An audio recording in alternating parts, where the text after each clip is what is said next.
All right. Good evening, everyone. Welcome back to Truth Unfiltered. I am your host, The Rev. What a blessing. I see Miss Adrian Petrokovitz is in the house, as well as Chiro's Sounds. We have Brother Barry Burkholder. My southern drawl makes it difficult for me to say these names sometimes.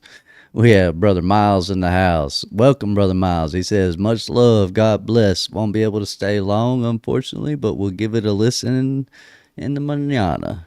Good evening, Brother Miles. Good to have you here, brother. Nancy, saved by Jesus. Miss Nancy, wonderful Nancy. Hello, family. Happy to spend some time with you all. We have Miss Linda Smedley in the house, and Miss Allison was here a moment ago as well. Let's see. What a blessing. What a blessing it is to be back with you guys and be able to be here, to be able to talk amongst you guys, to be able to sharpen iron with iron. You know, it's funny sometimes because we will fall backwards, stumble, and just kind of lose our bearing, our feet sometimes in the way we act and behave and address the world. And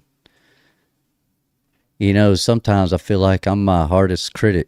I'm the hardest on myself. I'm more hard on myself than anyone could ever be to me. I think that's why I come across as unbothered so often, but yet what's inside is what really counts, right? Inside here, I feel like I question a lot and challenge myself quite often. And I try to maintain a linear focus on certain things, but I get distracted on side quests quite often. What all this stuff is on my shirt here. I got a hoodie on this evening in the middle of summer because when you work outside and it's hot all day and you come inside and it's 75 degrees, it feels like it's freezing. For some reason, I get cold easy. Guess that comes with age. That or low blood sugar or blood pressure or something to that effect. I have to be a doctor like Brother Jason Jack to know that. But I just kind of know how I feel, and I know how to maintain myself, keep myself comfortable and healthy. I know that sounded like a strayed conversation there, strayed thing I was saying, but kind of goes into that whole linear thought that we try to lean forward on. I think someone had left a comment and I commented on it, and I was thinking on it, and kind of like I think out loud when I'm talking with you guys sometimes, and I couldn't come up with a reasonable argument or really a reason at all to kind of argue it, period. I just kind of addressed him as, you know, I love you and all, but hey, we're not on the same page of things. You're gonna have to close your door and come through this door. You know, I'm going through a different path over here. I think our whole community has. It's really amazing, wonderful to see. Good evening, Brother Lucas. Good to have you here. Good to have you. What a blessing. What a blessing, but it is a blessing to be here. And it's amazing now how for granted we take all the lives that had to be lost and had to be taken in order for us to be here. Like we consider ourselves often as superior in the way we are and our knowledge, our intellect, and the way we look at the past. You know, we often attribute the Bible such things as just someone's way of explaining something they didn't really fully understand. Good evening, Brother Joe. That's Brother Joe Simone. Good to have you here. What a blessing. But it is a blessing because all these people went through traumatic events. Everybody we read about in Matthew and Mark, Luke, John, All the great disciples, when you read about their stories, whether it's in the apocryphal books or in the Bible itself, and it doesn't matter what version of it is, it's always horrible. It's the worst time in all of humanity, and we'll act like we're living the worst of the worst times. It's almost kind of like a stepping back. It's almost like a slap in the face to the ones who actually had to go through all that mess. But we don't think about how big the world is or was, and how much of it was inhabited, and how many people were here in the world in those days. As someone who's worked in labor a good part of my life, along with a lot of my academic studying and whatnot, you feel like you learn a thing or two, you feel like you know what's going on around you, you kind of feel like you got a good handle on things, and then you're asked to work on a project or work on this or work on that, and you have no idea what you're doing until you get there. And then come to find out years later, you might have been contributing to your own demise, but yet you were doing it for money and comfort. But we need to do it for money and comfort, don't we? We need to work for money. 'Cause without money, how can we survive? And they make it real hard on us. They make it to where it's almost impossible to live your life according to the words of this book that we read, that we study and learn from.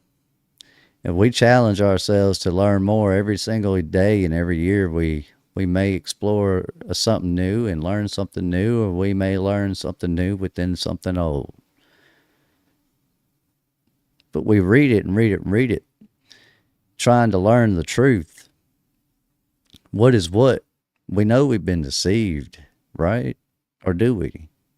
Or are we still deceived? And then it begs the question as to whether or not these people understood what was going on in the world around them. When I'm sitting here reading this book, let me bring it up over here. Apparently I forgot to do that. See, I got to do all this mess manually. All right, there we go. Oh, that is the wrong thing. I'm not watching that right now. Wrong page. This page. There we go. I am going to go back and rewatch that. Watch this. Make sure I said what I needed to say right. Make sure I write down any good questions that you guys have. And y'all often do. I like the ones that'll throw in a little nugget every now and then dip out. It's always fascinating to watch people come and go, but it's also fascinating to watch people stay. It's amazing to the ones that give their time to us content creators when it comes to the Word of God. Y'all could be doing so many other things, and yet you have chosen to spend your time here with me. Because y'all are seeking the same thing I'm seeking, and that's the truth of things. But how much truth do we really know, and how much truth can we learn, really? It's got Miss Allison in the house with us. She's working real hard with that wrench, y'all, so y'all don't give her any trouble. I know y'all aren't, and that's the reason I don't have to have that conversation ever. Because we live in that type of atmosphere within this community. That's right, Adrian. It's all fellowship in truth. Iron sharpening iron. I don't know everything, and I don't think everything I know is absolutely the way it really was 100%. I know that there's flaws in my perspective, but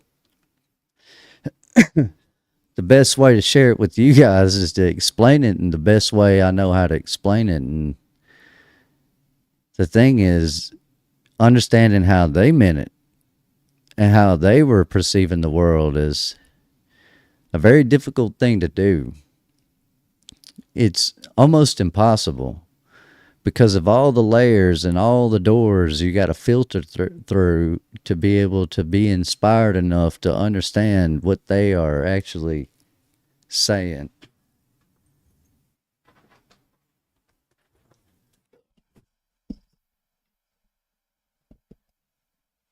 To know what they're saying, you have to know where they're coming from. And I don't know 100% on every part of where they're coming from, but I'm going to show you how I see this thing before we go any further with this book. Because in order to see this book in the layers that I see it in, you have to know where I'm coming from. What is going on with this computer? All this stuff is everywhere, in the way. All right. Good evening, Brother Grady. Miss Trish Clark is in the house as well. Thank you guys for being here. Thank you for being a blessing unto me. All right. Where was I? Where am I at? Right here. Here we go. Okay. Open that up.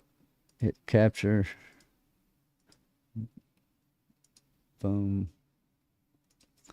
iPad is there. Close that out. All this is layers. Everything I do is just built in layers. Let's see if this thing will come on. All right. Boom.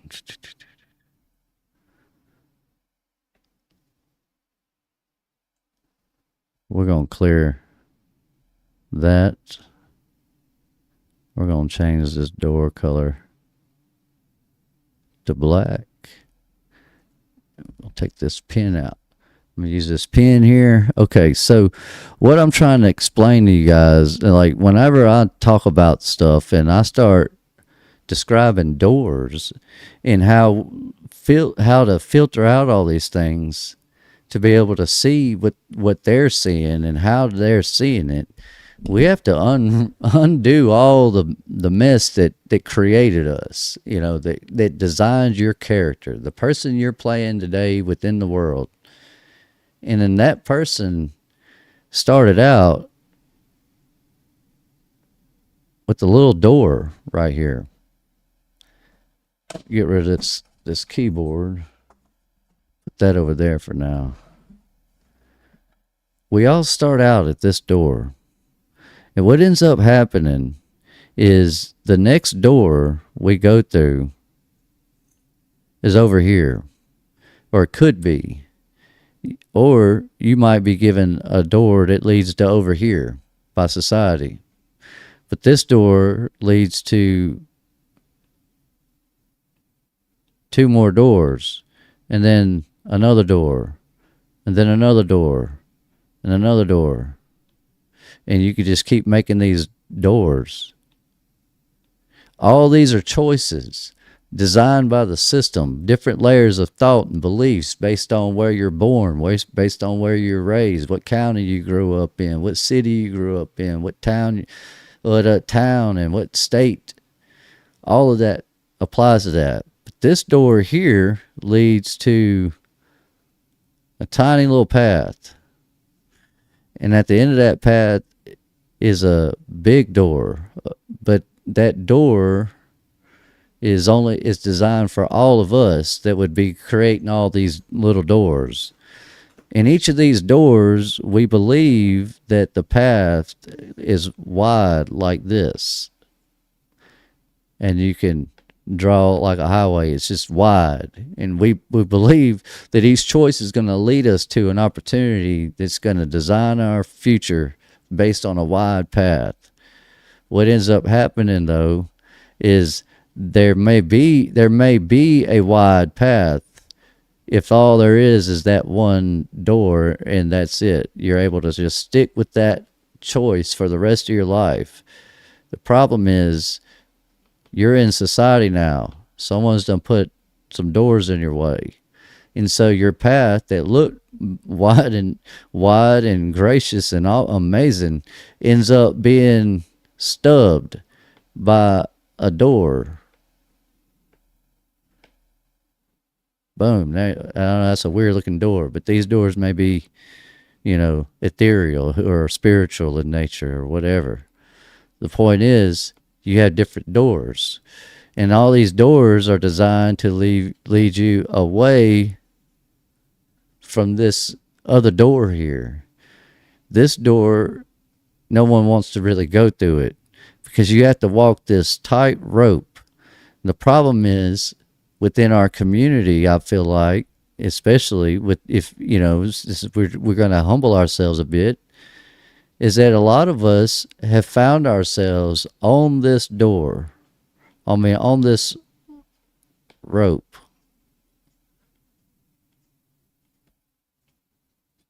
And we're over here walking this rope, trying our best to not fall off of it. The problem is this door, because of Jesus, is now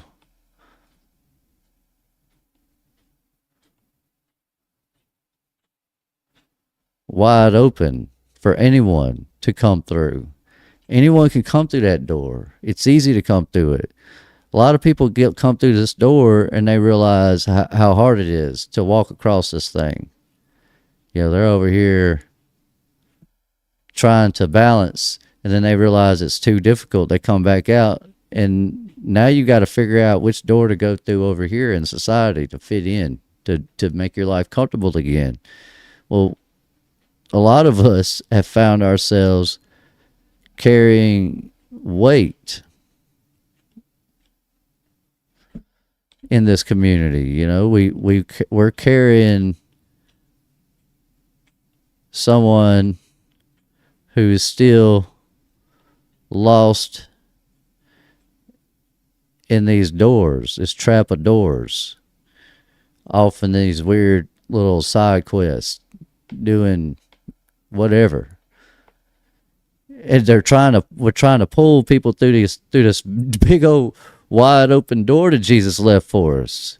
And it feels like it's a burden and a weight that we can't hardly even endure.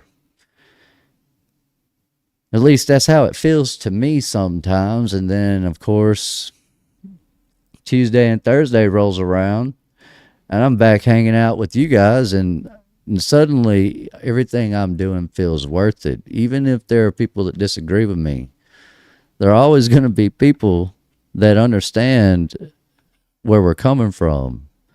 And this is who that message is for. This is who we're speaking out to. Yet we're speaking to everyone at the same time. And I try to understand that. I try to recognize that we are speaking to everyone. And so I try to manage what I say and how I say things. Yet sometimes the delivery is often met with me not thinking about what I'm gonna say first, just reacting and then thinking about it later. And then that's when all that regret sits in.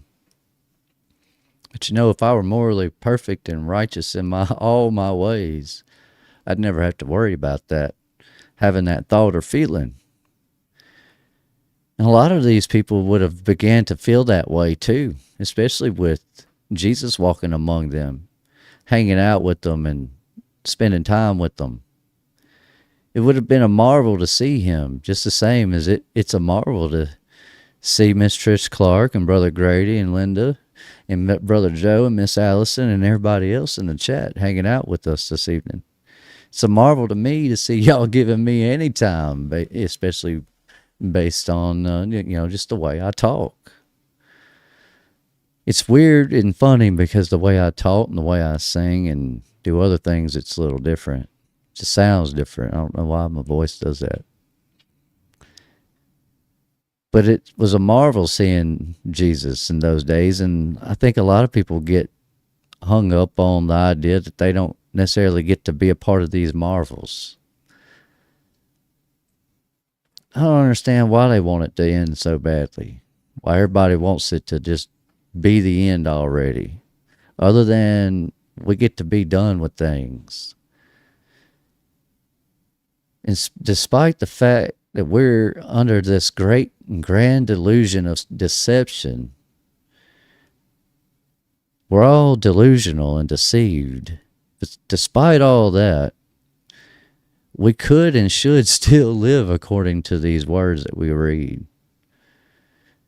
And if we did, we could have that kingdom here on earth. The same as they all expected it to be here for them. I would have expected that if I had been taught since I was a kid about a prophecy of a Messiah coming to save me and mine. I would have expected everything they expected. In the similar way, we kind of expect the same things they expect. And then I wonder, why is that? Why do we expect the same thing someone else expected at a totally different time in history and in time? And that's when you realize, well, it's simple. It's because we've been lied to about time. We've been lied to about everything. About where we come from, what the world looks like, who we are as a people. I mean, it's terrible. And then people will ask me, like, what would you do if you were in charge, if that's the way you feel? You know, what would you do to change things? And they don't often like what I have to say, you know. They often tend to think I'm too cruel or too harsh. Well, I have a different type of method of healing and fixing things.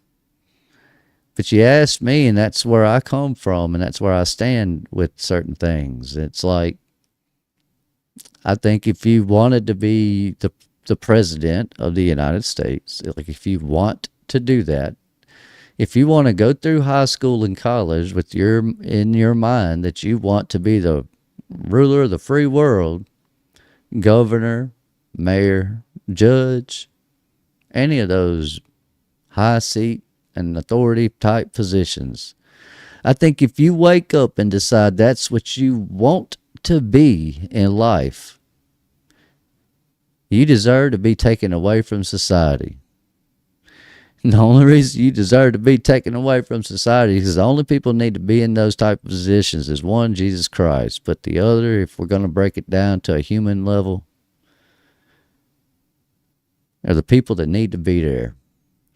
The people that all of us as a community come together and say, hey, you know, Miss Kim M was right, you know.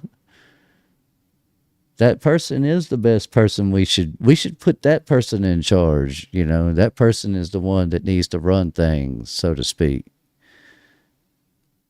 Problem is, everyone always wants to be that person that's in charge. That one person that don't have to deal with all the other nuances of hard work, you know, that labor force. No one wants to put in that work. It's like reading this book and running a YouTube channel. It takes a lot of work to put all this together.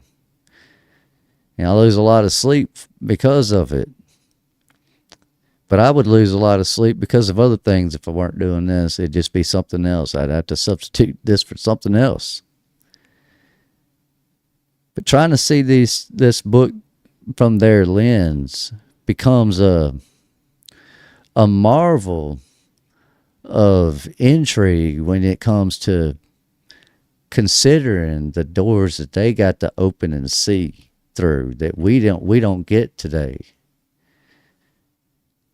It's a marvel we get to read about it and we don't have to dwell on it.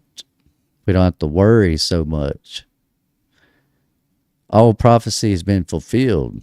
There's yet one piece of the puzzle that is left yet to be remained, I suppose.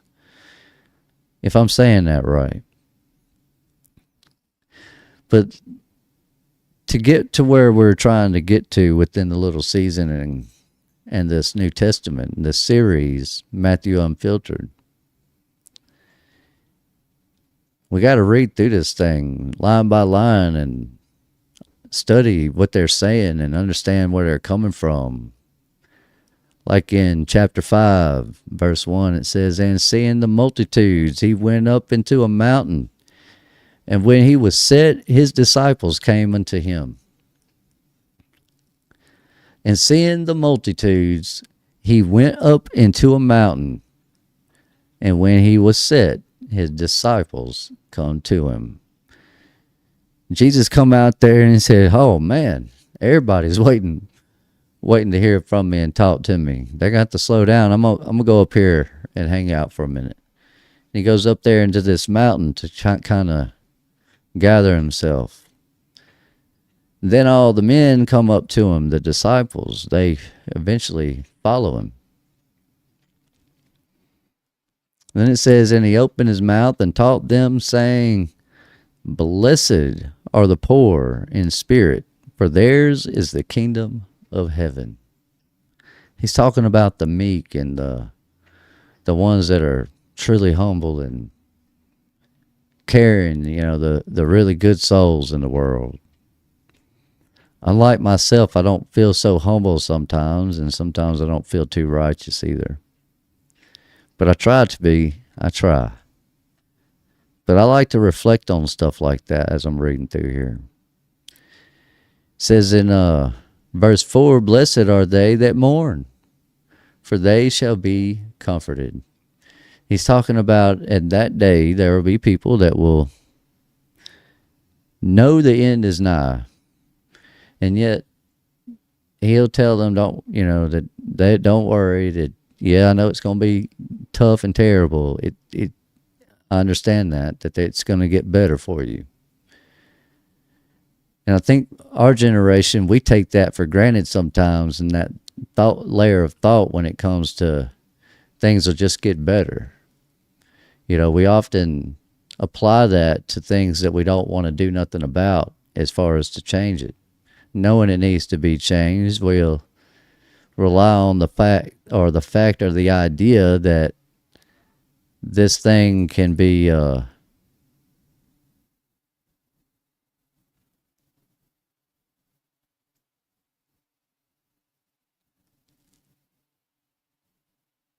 I can still kind of hear things around even with these headphones on.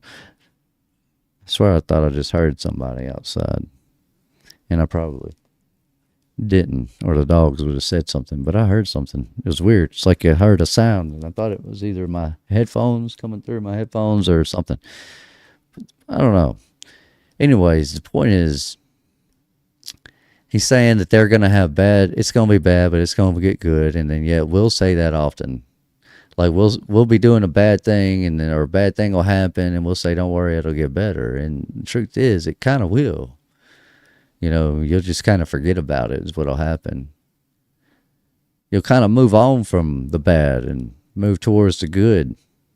I mean, that's a natural response to anything. But that's what he's telling them, though. He's letting the disciples know this stuff. He's giving them a teaching.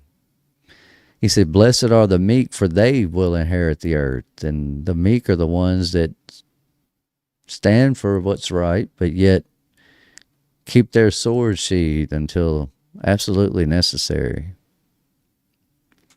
It says, "Blessed are they which do hunger and thirst after righteousness, for they shall be filled." Blessed are they which do hunger and thirst after righteousness, for they shall be filled.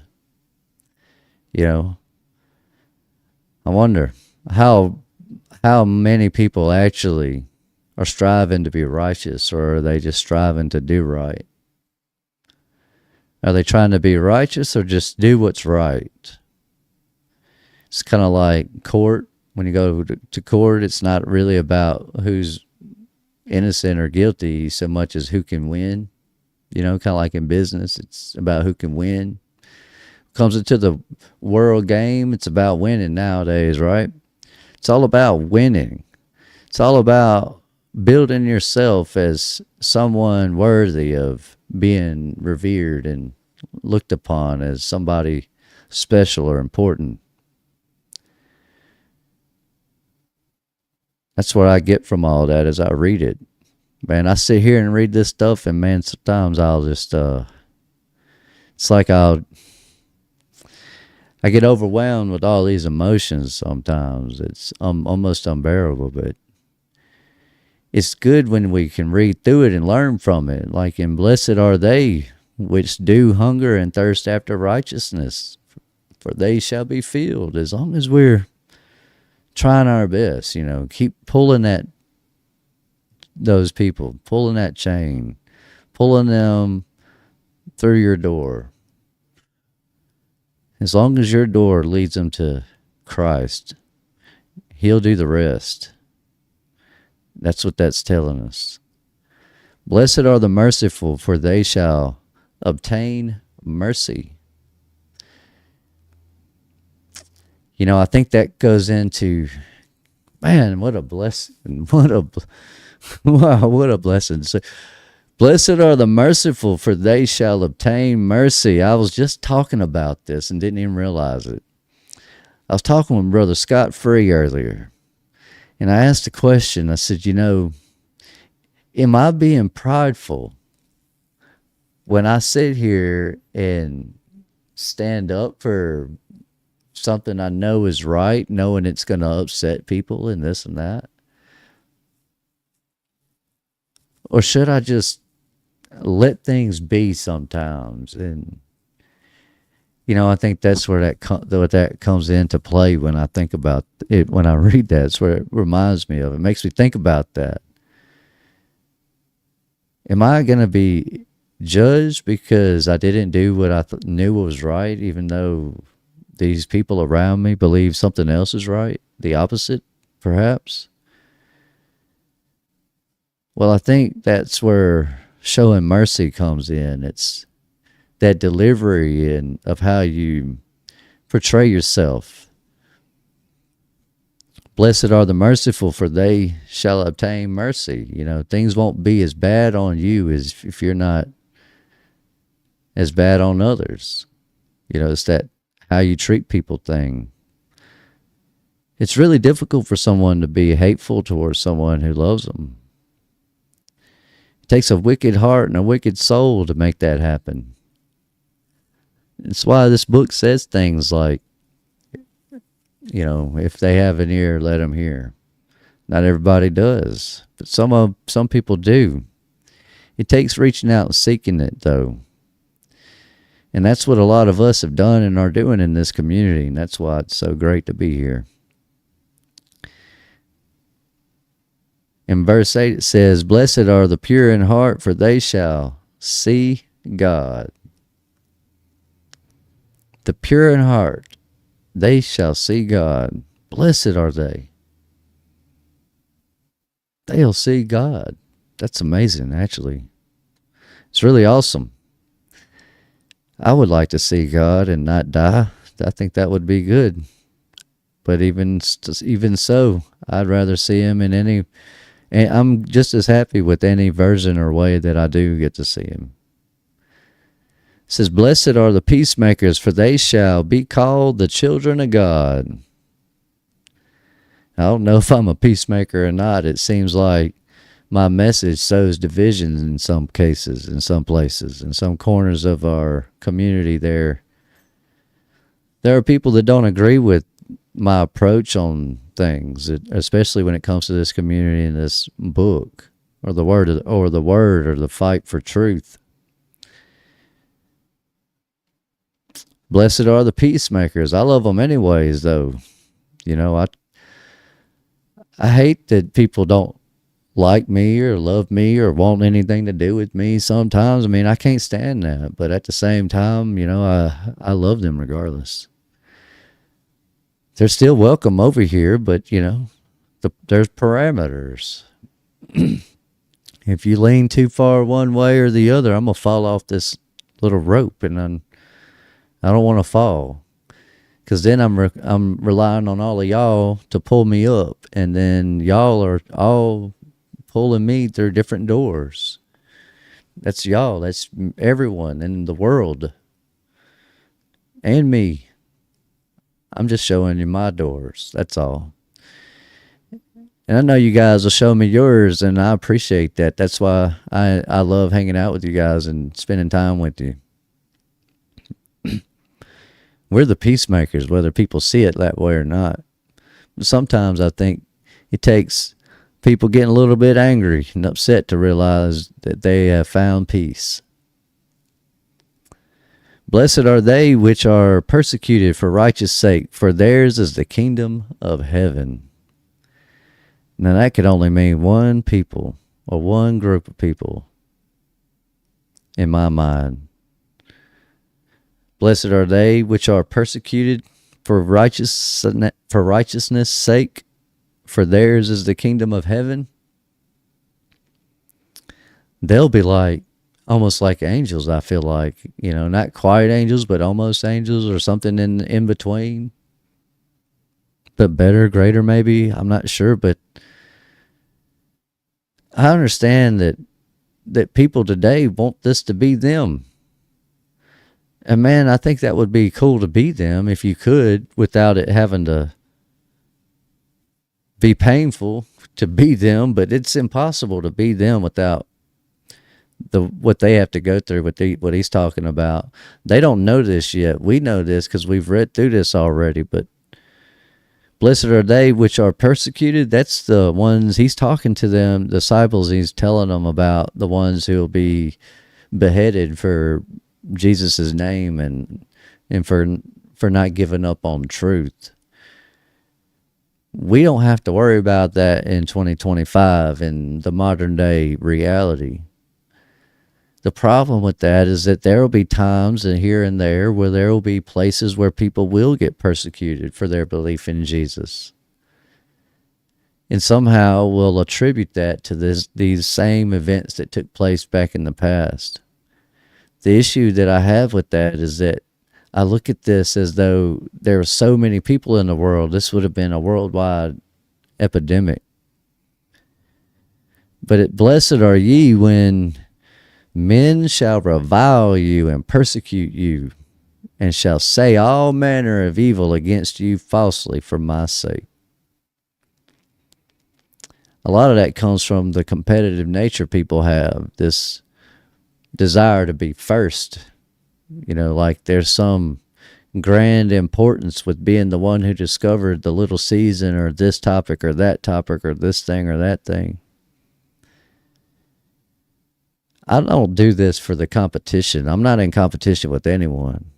I'm not competing with any human out there. There's not a soul out there I'm competing with. The only thing I'm competing with is unrighteousness and untruth. And the only way to find that is to read this thing unfiltered, and not filtered with a bunch of nonsense that we were taught in schools. Yet, it's good to know that stuff that we were taught in schools, but it doesn't mean that all of it was right or even necessary. You know, things could be taught to you in schools that are right and righteous. Like how to take care of ourselves without trying to get rich so someone else can take care of us for a few dollars a month or a year or a week or whatever. I would rather be able to take care of myself than to have to rely on everyone else to do it. Do it for me, you know. Good evening, Brother Kingdom Within. That's Brother Tala over there at Kingdom Within. What a blessing to have you here this evening.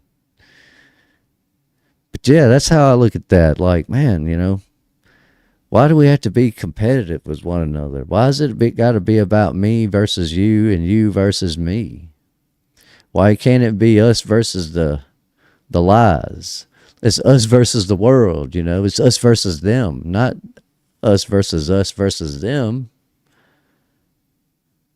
This doesn't make any sense for our community to be as divided as it is. I don't care that Dan doesn't like Dan the man or whatever, Jesus Clan thing. I don't care that he doesn't like AI. But I don't hold that against him, you know. I just don't like being where I'm not welcome type thing. I don't care that Tala's not the same nationality as I am. That don't bother me. And I'm not worried that Miss Trish Clark's a woman and I'm a man. I'm not worried about the differences we all have.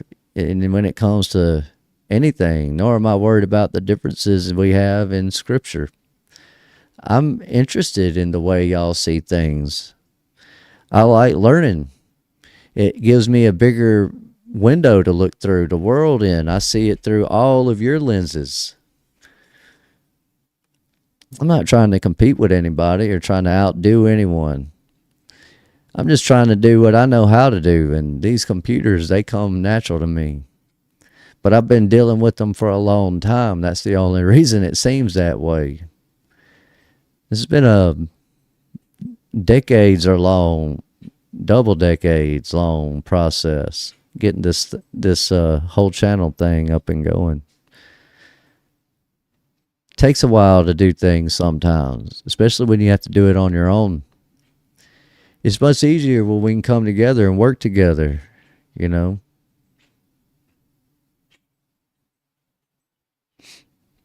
That's right. That's right, Miss Trish Clark. Just do the thing. Just get it out there and make life, make the word our goal, you know, getting that out there. Not trying to compete with one another. We don't have to be a divided community. We don't have to be persecuting one another. I mean, that's ridiculous. It's ridiculous because just like them says they were the salt of the earth, but if the salt have lost his Savior, wherewith shall it be salted? Savor. There you go. It's flavor, like its flavor, its taste. Absolutely. Everyone does. That's right, Brother Kingdom Within.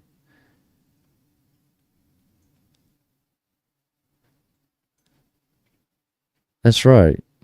That's right, Brother Barry. Brother Barry's saying we should be able to agree to disagree and love each other unconditionally with agape love. That's right. I love the way you guys talk and the way you guys think. It's amazing to me. I like listening to everybody, you know. I like listening to different points of perspective and different thoughts. But we live in different times and we're not really taught about them. It says they are the salt of the earth is who they were. But if the salt has lost its savor, wherewith shall it be salted?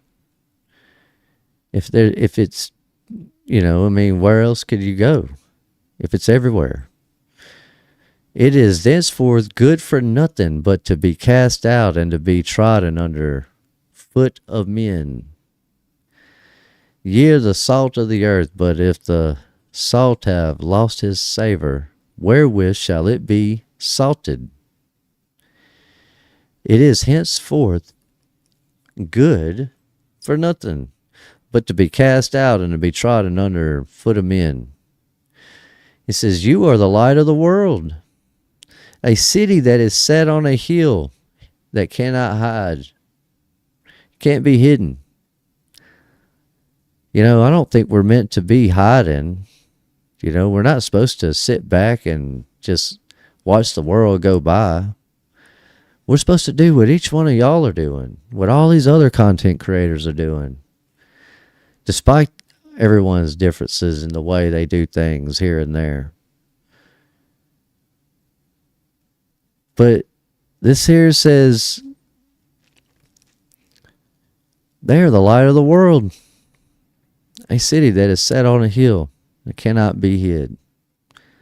Don't be afraid to be who you are when it comes to the truth and when it comes to the Word of God. It says, neither do men light a candle and put it under a bushel, but on a candlestick, and it giveth light unto all that are in the house.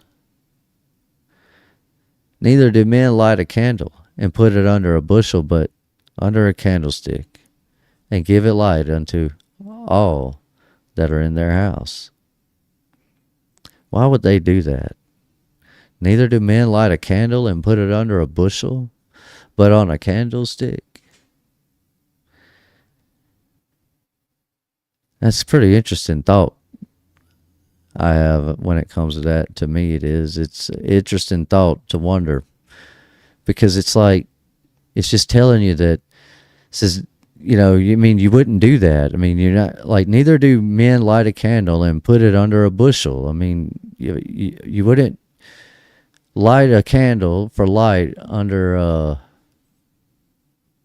thing of hay, so to speak. Like, it wouldn't make sense to do that. You'd burn it up, or you'd suffocate from that. He's saying you're the light. That's what he's trying to say. He's like, you don't need what the world has given you. What you need is, you already have it. It's in you already. You are that light. Kingdom Within says he was going through so much depression the past few days. He knows that it's because of the many prayers that he's received, that God has pulled him out of that darkness and placed me right back into his light. That's amazing, Brother Tyler. That is amazing. Amen to that. But that's what that's telling him. He's saying to him. That's what he's trying to explain to him. He's trying to give him encouragement. It's like a pep talk. That's what this seems like to me, is like a pep talk. He says, let your light so shine before men that they may see your good works and glorify your Father, which is in heaven. If what you do on a daily basis doesn't produce good fruit, then is the work good? I mean, is it worth it? Is it something to be proud of and arrogant over? I could brag and boast. We all could brag and boast about ourselves in some way or another. But this here, it says, let your light shine before men that they may see your good works and glorify your Father which is in heaven. I shouldn't have to tell people I'm a Christian for them to know that, is what that's telling me. And I know that's kind of what he's telling them. Think not that I come to destroy the law or the prophets. I come not to destroy the law, but to fulfill it. That brings in a lot of debates, a lot of arguments, a lot of discussions on what that means. Like, what does he mean by that? You have, think not that I've come to destroy the law or the prophets. I've not come to destroy, but to fulfill. Like, what does that really mean? Well, I think it's pretty simple. He's saying the law is not going to be gone away. Like, it's still going to be there. He's just coming to simplify it. It's the way I see that. I know that may be a stretch to say that that's easy to see, but to me it seems that way. Think not that I come to destroy the law or the prophets. I come not to destroy, but to fulfill, to complete all the things that have been prophesied about. For verily I say unto you, till heaven and earth pass, one jot or one tittle shall in no wise pass from the law, till it all be fulfilled. For verily, that's important. For verily I say unto you, till heaven and earth pass, not one jottle, one tittle shall in no wise pass from the law. No law will ever not be law. It'll always be law to love your neighbor. It'll always be law to not steal from someone. It'll always be law to not unalive someone. It'll always be law to do the things that are considered righteous and right versus those things that are not righteous and are not right. For verily I say unto you, till heaven and earth pass. There will never be a time when we're here where there's no earth. We'll always be here while there's an earth. Even if there's a new earth made for us And we get to experience that new earth through a different body and a new consciousness, or the same consciousness. It don't really matter. There'll never be a time where we're not bound to the laws of the world around us, whether it's heaven or even in hell or the lake of fire. In the lake of fire, you would be bound to a different set of laws than anyone else outside of that fire. For example, you would be suffering daily in every moment of your existence. Something the rest of the society and timekeepers of all the right and wrongs in the world will end up, the people that end up on the right side of things in the book of life, they don't have to experience that torment. Till heaven and earth pass. It's a crazy thing, because it's not a thing like, all right, so I'll talk about this sometimes though. People will argue whether or not this earth is remaining and we're rebuilding it, not rebuilding it, making a new one, going to a new one, going to a new planet. Is it round, whatever, flat? Who cares? The point is, people argue over that. But until earth and heaven pass, nothing will be changed. The law will still be the law till all be fulfilled. Till all be fulfilled. But there will never be a time where there won't be a earth realm for us, a earth-like world for us to be a part of, or be on, or dwell in, or a place we can call our own, or our dwelling. The law will always be the law. That will never change. Blesses Chris T. Never late, always on time. Let's see. Miss Nancy says, I was told that to fulfill the law is to interpret it correctly.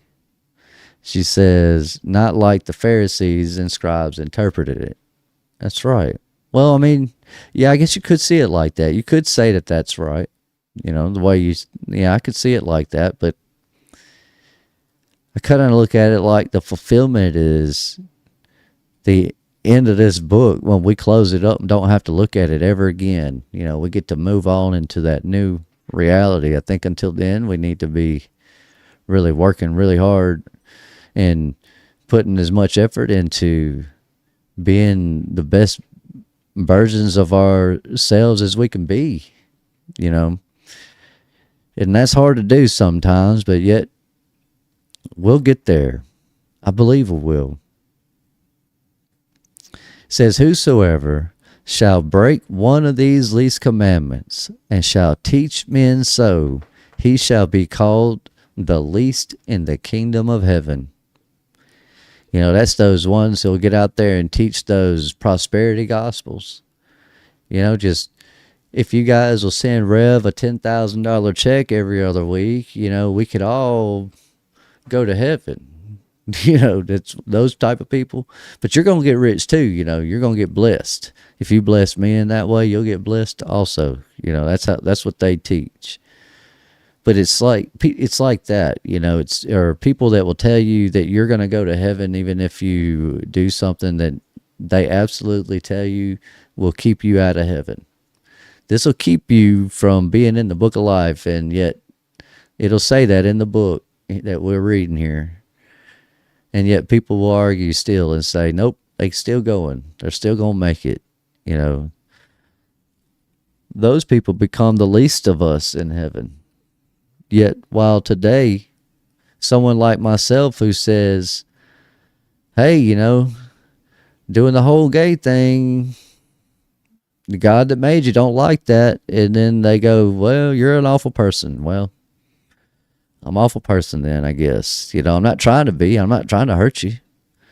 I'm trying to look out for you. I mean, this what this says. But there will be people that will take that the most awful ways. Doesn't mean I think less of them. I don't hate them. But today I've become the least of in this kingdom, in this time. People like me become the least of us. I don't know. I hate to be them, to be the least of us in the kingdom of heaven, but Isn't just those type of people. It's also the type of people that take advantage of others, get wealthy off the backs of other men. Those type of people. The abusers of the ones around them. They become the least of us. But whosoever shall do and teach them, the same shall be called great in the kingdom of heaven. But whoever shall do and teach them, the same shall be called great in the kingdom of heaven. That's those who do right, try to teach right and show right and be right. Like Miss Trish is a blessing. She's a moderator on several channels. And seeing how she reacts and treats people and talks to people, it's truly a blessing to see. But she's called by God to be the way she is, to treat people the way she does. It's why people love her. It's also why people they can see the Spirit in her, and the Spirit is of God. It's a Christ-like image. That's the kind of thing I get from people in this community, like Miss Allison even, and the work she puts into helping me run this Discord. And she does that on her own time. I mean, she makes time to help me. It's amazing, really. We all work together and we make this happen. This doesn't come to life just because of me. It comes to life because of you guys, and that's the truth of it. But you guys will be the greatest in the kingdom of heaven, I feel like. For I say unto you that except your righteousness shall exceed the righteousness of the scribes and Pharisees, ye shall in no case enter into the kingdom of heaven. For I say unto you that except your righteousness shall exceed the righteousness of the scribes and Pharisees. He's saying, if you're not better than the ones who've been teaching you wrong, they're not going to enter the kingdom. They're not going to enter the kingdom of heaven. Neither will you. If you lean on the world's ways and the ways of the Rev, not the ways of the Word, but the ways of that guy that you're watching on the screen, listening to right now.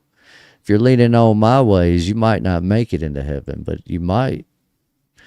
But you might not either.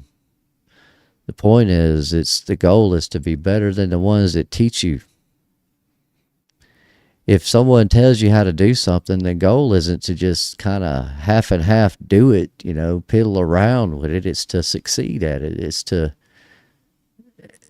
master this thing. It's like, why would you only want to learn how to change an oil filter when you can learn how to change a battery? Why stop at just the oil filter? Why not learn the rest of it? Well, it takes time. And I get that in today's society. And I imagine it was kind of like that for them as well to a degree, except maybe they weren't changing oil in cars. But it says, For I say unto you, except your righteousness shall exceed the righteousness of the scribes and Pharisees. It's just saying, if you don't do better than the ones that've been teaching y'all wrong, then they're not gonna make it, and you're not either. He says, you have heard that it was said that of them of old time, thou shalt not kill, and whosoever shall kill shall be in danger of the judgment. He's saying, y'all remember what it used to say about this? And this is what y'all say about it now. It says, thou shalt not kill, and whosoever shall kill shall be in danger of judgment. And he's saying, but I say unto you, that whosoever is angry with his brother without a cause shall be in danger of the judgment. And whosoever shall say to his brother, Raka, shall be in danger of the council. But whosoever shall say, thou fool, shall be in danger of hellfire. But I say unto you that whosoever is angry with his brother without cause shall be in danger of judgment. It's like if I got mad at Miss Joyful One for something she said in chat that I didn't like, it wasn't really worth me getting angry over, perhaps. But let's say I did get angry over it, and I started bad mouthing her and throwing shade at her and being awful towards Miss Joyful One. That'd be terrible, but I wouldn't want to do that. I don't think she'd do that to me. I find myself in those kind of webs sometimes. I try to pull myself out of them. I need people sometimes to help me with that. But I need people to help me with a lot of things. It's like we need each other. We don't need to condemn one another. We need to be a blessing to each other. Be a shoulder to lean on rather than someone that we have to be, depend on to drag us around. He said, but you heard of them old people, them old folks back in the day, how they used to say, if you kill somebody, you'll be in danger of judgment. They're trying to tell you right. You need to listen to that. But I say unto you that whosoever is angry with his brother without cause, if you're just mad just because your feelings are hurt or whatever, they shall be in danger of the judgment. And whosoever shall say to his brother, Raka, shall be in danger of the council. That's basically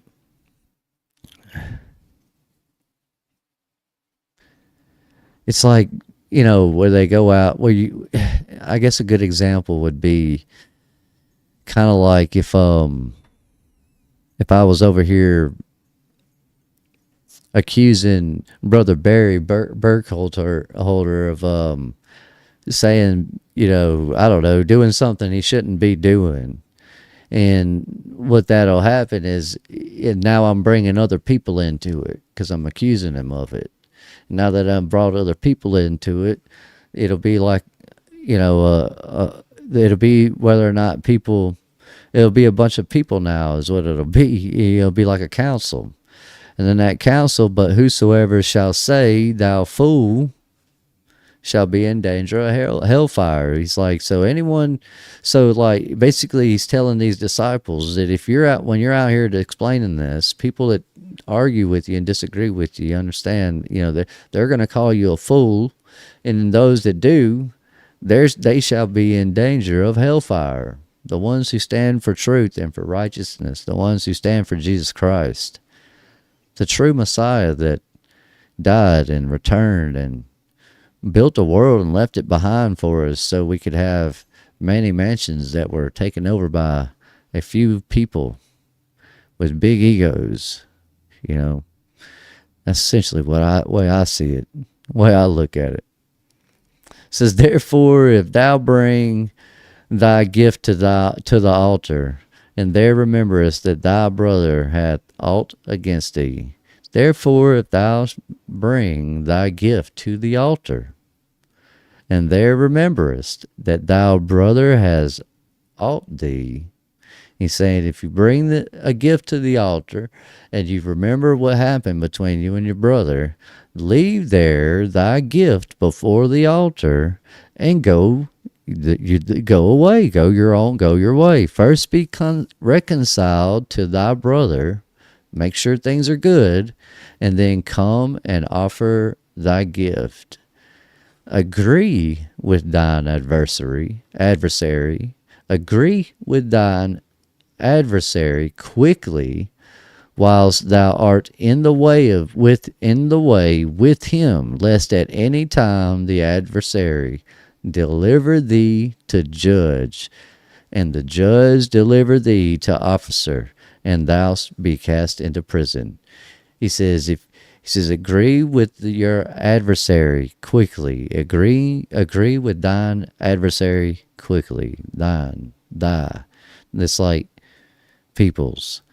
Whilst thou art in the way with him, lest at any time the adversary deliver thee to judge. He's saying that it's trying to explain to him that if you don't agree with the way people have decided to do things in society, that you're going to be delivered up to judgment. They're going to cast you into prisons.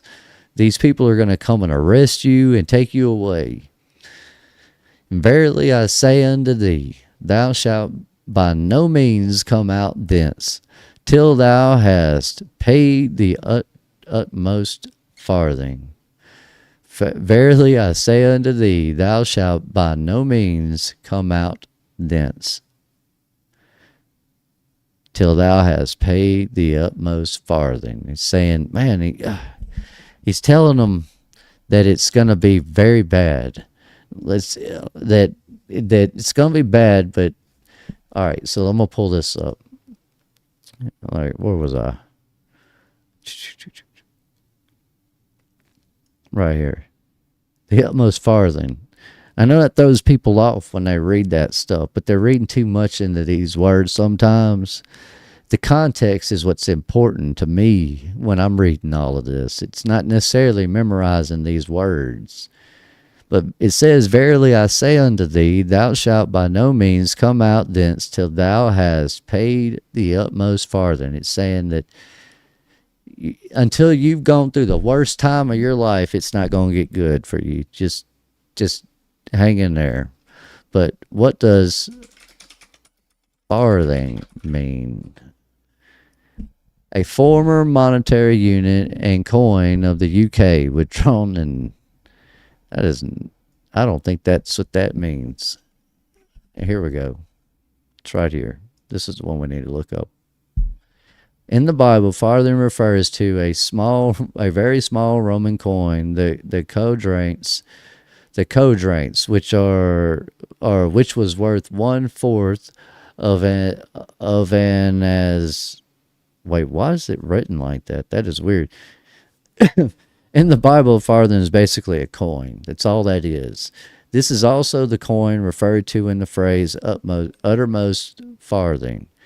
So it says, verily I say unto thee, thou shalt by no means come out thence till thou hast paid the uttermost farthing. It's saying it's like you're not gonna get out of jail until you've paid the highest ransom. You know, it's gonna be whatever. Like, for example, if you go to jail today for like a DUI, it costs what, like $250 to bond out or something, I think. And a lot of people think that makes it okay to just go out and do it because it don't cost that much. You just end up paying over time or whatever. I don't know. The point is, it's that $250 is now almost, you can't really pay it. It's too much. It's going to be really high up there. And so only really Jesus could really bail you out, is what that's really trying to tell you. Verily I say unto thee, thou shalt by no means come out thence till thou hast paid the highest level of monetary value that you can pay to get out of these worldly prisons. But you're being put in prison not because of a DUI or because of a domestic violence. They're getting put in prison for their faith. They're getting put in prisons for believing in Christ, believing that he is the Messiah, the King on earth. They're getting put in these prisons, and their bonds are being set at astronomical levels. They're not getting out of jail at all. It's just really high. And that's crazy when I think about it, because it's like, today we're not living like that. You know, there's nobody going to jail with $18 billion bonds placed on their heads because they believe in Jesus. They may be getting killed in places here and there, but this isn't happening. You know, this isn't going to happen to us either.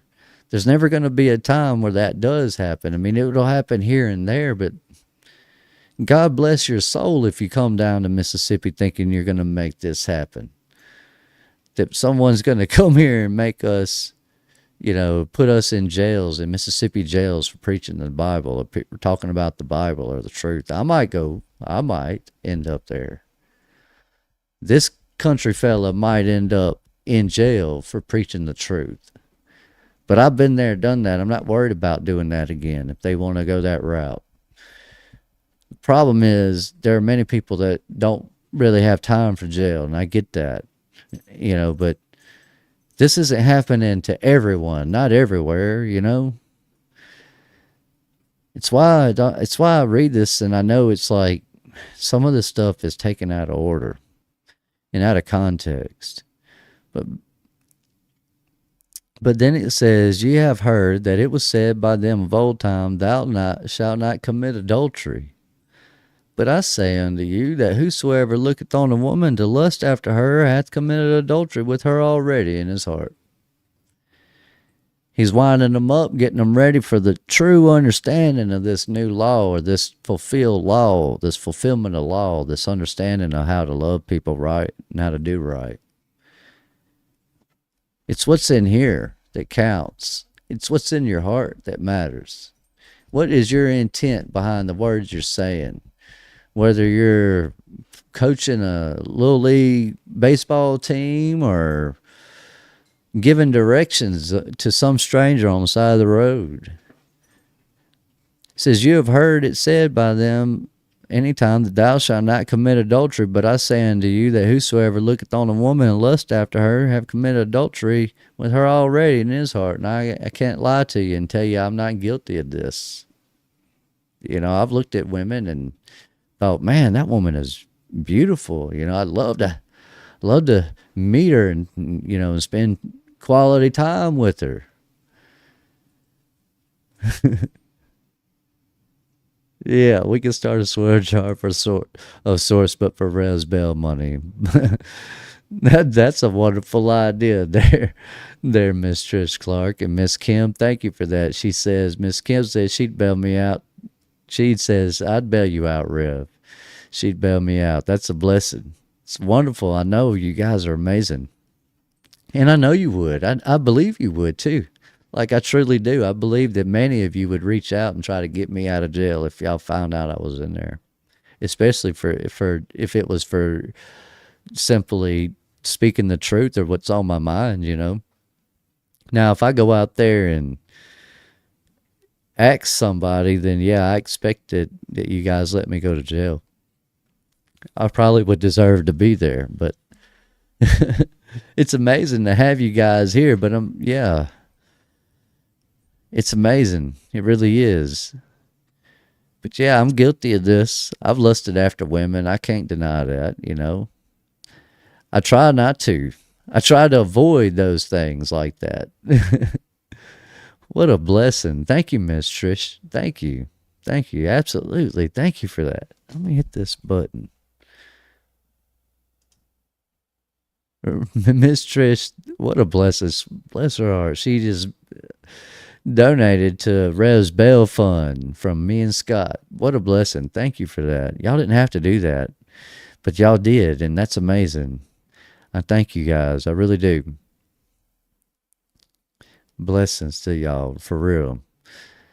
Says, but I have committed this.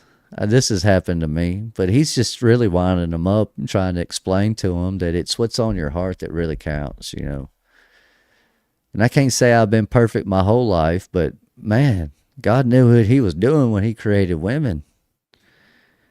Because y'all are beautiful. I mean, y'all really are. Y'all are a gift to this world. It's a shame that the whole idea and identity of what it is to be a woman and a man today has been taken over by sinful ways and sinful ideas. But you guys are a blessing. Women are definitely a blessing. We couldn't do it without them. There's not a man in this world that'd be here without one. The world needs women as much as the world needs men. It's an equal fight in this thing, but it's not a competition. We all have our own places, our own roles to play. But this book helps us understand that and helps us work through those things. But says, "And if thy right eye offend thee, pluck it out and cast it from thee. For it is profitable for thee that one of thy members should perish, and not that thy whole body should be cast into hell. Well, I mean, that's pretty simple to understand. I mean, it's better to if your tongue is causing you to sin because you're swearing all the time, or you're being vulgar constantly in the way you talk, if that's what's going on, it's best just to not talk. It's best just to not say anything. It's just, it's you could fit these old sayings like, if you have nothing good to say, don't say nothing at all. You could fit that into that singular verse right there. And if thy right hand offend thee, cut it off. I mean, if I'm using this hand for the wrong reasons, I need to really get rid of it, because it's better that I get rid of this hand and the use of it than to be cast into the lake of fire, or to be cast into hell. I mean, that's pretty simple to understand, but I think believing in Jesus, we think it's going to be okay, I guess. And yet I think you're right to a degree. And the reason I would say you're right to a degree is that there's no point in cutting your hand off or plucking your eyes out, because that time is over with. For one, Jesus has already done the deed that needed to be done so that you and I could be saved. We don't have to necessarily go through the same traumatic events that they went through, but yet people will cast themselves into their own damnation sometimes. I love you too, Miss Trish Clark. Miss Allison says she charged $1,600 on the last tour for backstage group meditation, more like indoctrination. Wow, Miss Kim. Miss Allison says, Miss Kim, is your ex a Christian? I use my position to pray a lot to understand. I think that goes into that whole personal area that I like people to just pick out a chat as they read, so I'll let that stay there. But yeah, people are like that though. They charge a lot of money to teach you something that's not even. It's like we'll give up our whole fortune just to be thrown into hell. And people do that. It's like why people keep raising prices on things. We keep blaming it on inflation because the president said so, or because the news said so. But it's like buying a house today. I often ask these realtors, like, what'd you do to it? And they say, oh, well, nothing. I ain't had to do anything. I said, well, you had to do something. It's $100,000 more than it was a year ago. Well, no, I mean, that's just the times we're in. No, oh, I'll be dang. I'll be dang. The times we're in my butt, what'd you do to it? No, that's inflation. Inflation did that. So she's blaming it on inflation, that realtor or whoever it is. But they're just doing their job, The same, it's just like with anyone. We're all just trying to do our jobs and trying to stay within the lines of society. And the society's decided that they want things out of control. So we're living in the best way we can within the limits of that. Miss Allison says, we're talking about the music business. Music industry jobs. Yeah. Music industry jobs. Yeah, so, music. I'm still in it. Like, I still do music. I still play with music. I still mess around. I love my weekends, sitting in here, just jamming away. But I don't like doing it out. I don't like spending, I don't want to ever be like a musician. Like, I don't want to be an artist out there doing tours or anything like that. I would never want to do that. That's for other people, I think. Other people can handle that and can have that. But yeah, I don't necessarily want to ever do that, but I do like music. I do like making music, but the music industry is dangerous. It really is. It's really bad, Thank you, Brother Tyler Woods. Man, he has some killer stuff going on over there, Brother Tyler Woods does. If you guys haven't been to his channel, I love the way he shares his thoughts in his little Bible studies. And I like my little Bible studies too, but it's good to see someone else's every now and then, but yeah, the music industry is definitely dangerous, and I've seen a lot of contracts that are unsettling, and I really can't, honestly, I really can't talk about them on YouTube, and not because I'll something bad will happen to me, but because this video gets shut down if I do. I think that's what happened to one of my prior videos recently, because I think it got shut down because of what I was saying. But it's weird. Yeah, you got to be careful what you do within these different organizations. With success comes like an agreement. Like contracts. It's like it's like going to work offshore. I mean, it's good money and it's great money, but you're going to be gone half of your life. You're going to spend half of the year, most people, away from home. That's not a huge sacrifice when it comes to the big scheme of things for a lot of people, and I get that. But the issue is that, yeah, absolutely, Kim, this is a conversation for Discord, but yeah, it's one of the issue is that it's the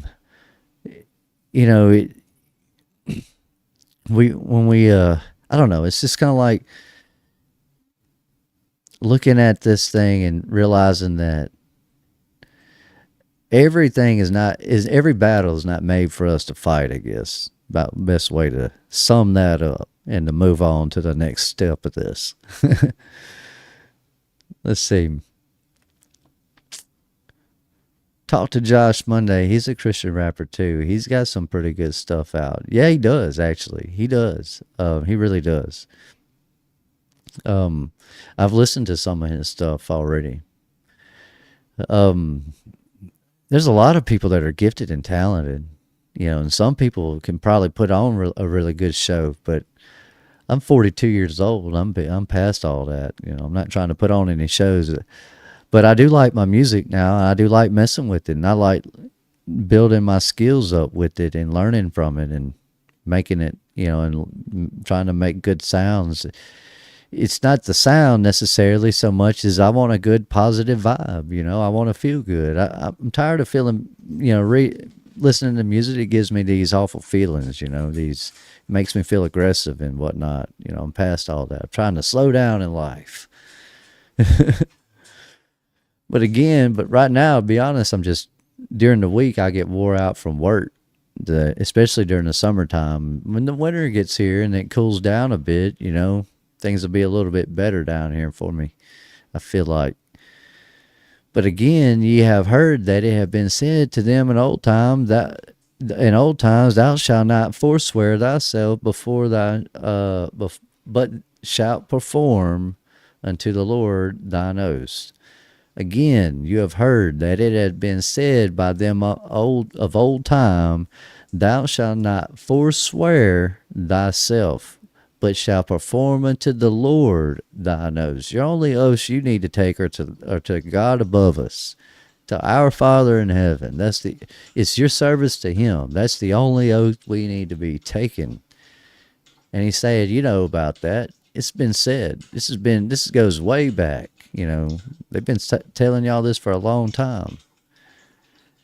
But I say unto you, swear not at all, neither by heaven, for it is God's throne, nor by the earth, for it is His footstool, neither by Jerusalem, for it is the city of the great King.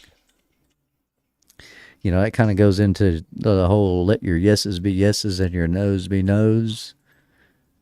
I know that seems like how did he get there with that, but it says, I say unto you, swear not by all, neither by heaven, for it is God's throne, nor by earth. He say, for it's His footstool. He's saying that the only thing you need to be focused on is God, and not only that, if you say something, let it be right. Let it be, the right way.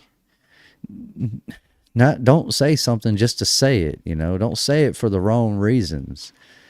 But I say unto you, swear not at all, neither by heaven, For it is God's throne. Like when I say, like for example, someone will say, I swear to God.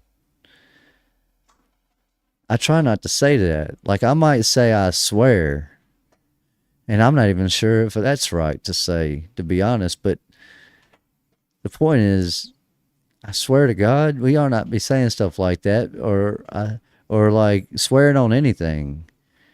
Your yeses should be yeses, and your no's should be no. And if you're living in the truth, then you don't have to worry about that type of stuff. You just say what's true and move on.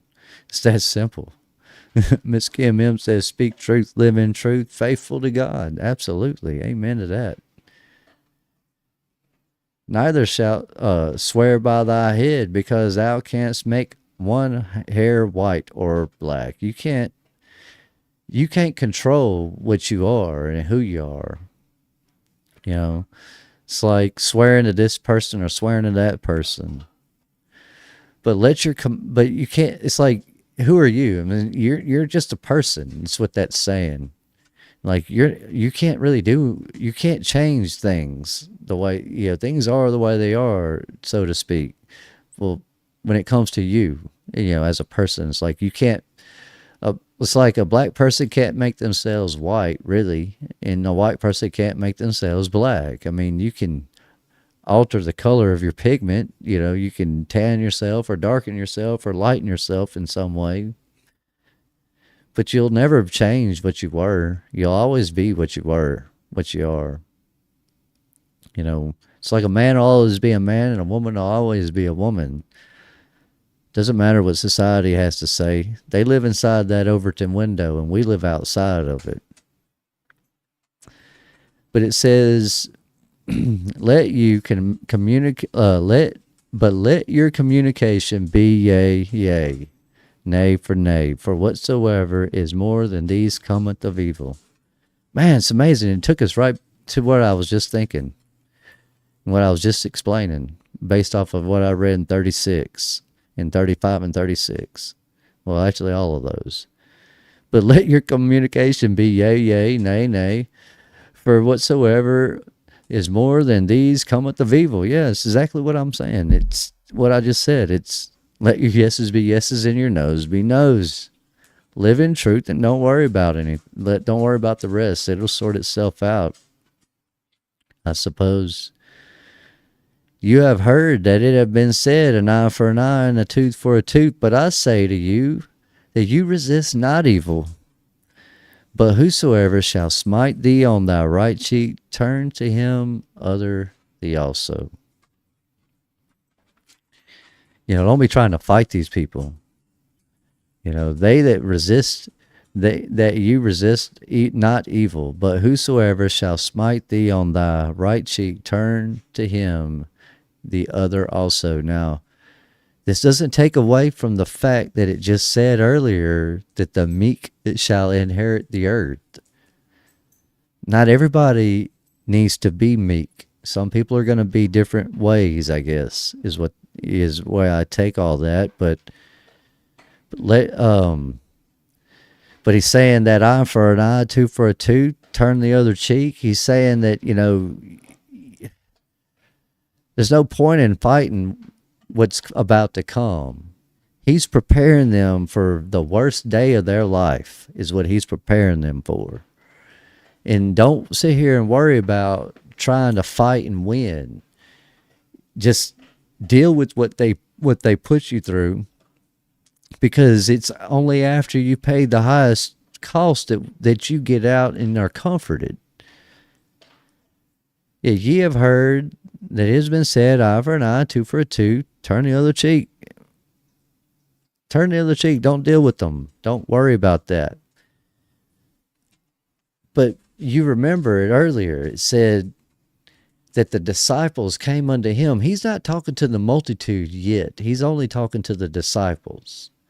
The perspective of this would be for them to understand they're about to go through the worst day of their life. You and me, we don't necessarily have to deal with that, but yet we kind of do deal with some bad things and some rough patches in our lives, especially when it comes to the little season and the spreading of the truth in the gospel. But He's just letting them know they about to be experiencing the worst day of their life. Just hang tight. And if any man will sue thee at the law and take away thy coat, let him have thy cloak also. He's like, yeah, you want that? Take this. What else do you want? Go ahead, take everything. If you're gonna take it, take it. Don't lose your life over the bag. Don't worry about that. And if they want to take you to the court, they want it all. They're gonna sue you and have it all. Let them. Just start over. You go start over. Just go try to start over.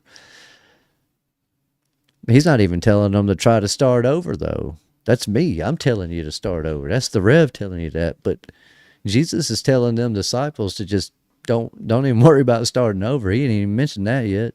Or he ain't telling them that at all, because really Jesus does know that their time as in the way of a human as they are at that moment is coming to an end real soon. It's just they don't know it yet. And if any man will sue thee at law and take away thy coat, let him have thy cloak also. It's almost wild to think about, but there was like a 40-year period between his resurrection and initial ascension and return in 70 AD.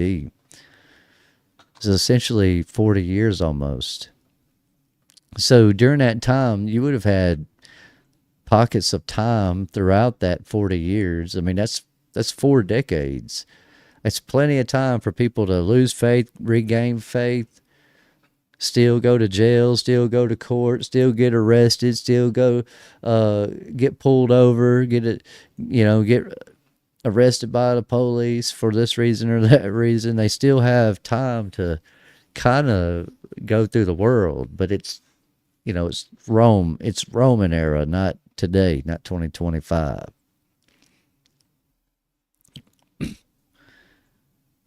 But whosoever shall compel thee to go a mile, go with him twain. So right away, just go. If they're telling you, go. Give to him that asketh thee, and from him that would borrow of thee, turn not thou away. He said, if someone wants something from you, give it to them. Don't turn them away. People will apply that to today, like we're supposed to act this way and behave this way, and the problem is we are. Also, that's also the problem, though, because we're not. As a society, you can't really survive if you live this way. People around you, your neighbors, will take everything you have if you let them. And I keep talking about this dude like I know him, and we don't talk. So I apologize, neighbor, if you ever listen to me. I'm not trying to really bash on him. I'm talking about a metaphorical neighbor. I'm not talking about a real neighbor that's actually beside me, though sometimes I might have used him as an example. And so I do apologize about that. But I'm not trying to talk bad on him. I know he's probably a decent person. He probably wouldn't hurt me. But, the thing is, I'm talking about this metaphorically, in a way, when it comes to that. But you have heard that it is said, thou shalt love thy neighbor and hate thine enemy. I love that neighbor. And I cannot stand my enemy. I'm not sure if I can't stand his enemy. Let me rephrase that. That's how I was supposed to say that. Can't stand his enemy. But his enemy is also my enemy. He just doesn't know that yet. But I say unto you, love your enemies. Bless them that curse you. Do good to them that hate you. And pray for them which despitefully use you and persecute you. But I say unto you, love your enemies. I love you guys, all of you. The ones that like me, don't like me. Subscribe to me, don't subscribe to me. Talk to me on the phone, don't talk to me on the phone. Email me back, don't email me back. Doesn't matter. Take it or leave it. Hurt me all you want. Say all the bad things you want to say. Take my kids away, take my home away. Do whatever you need to do. That's what makes you feel better. If that's what you want to do, go ahead. Bless them that curse you, though. Do good to them that hate you. What else do you need? You would need my lung, my liver. You know, what else do you need from me? I'll give it to you, whoever, anyone. I take the shirt off my back. At the moment, you're going to have to pull up in this driveway to get it, though. That's the only way you're going to receive this shirt. But I love my enemies. I don't want them to be enemies, though. I don't want them to be against me, and they don't have to be. Jacob, I'm not talking to you, buddy. But I will pet you and persecute you, though. I'm not trying to persecute anyone. I love all of y'all. That ye may be the children of your Father which is in heaven, for he maketh his sun to rise on the evil and on the good, and sendeth rain unjust and on the unjust. That ye may be the children of your Father. He's talking about their reward. This is that ye may be the children of your Father which is in heaven, for he maketh his sun to rise on the evil and on the good. He's saying that you would be the children of the Father, the ones that do right. I often wondered if Jesus approached those fishermen because of their race or their color or their ethnicity. I wondered that at one time, and then I stopped wondering that, and I started wondering something else, and then I realized that part didn't even matter.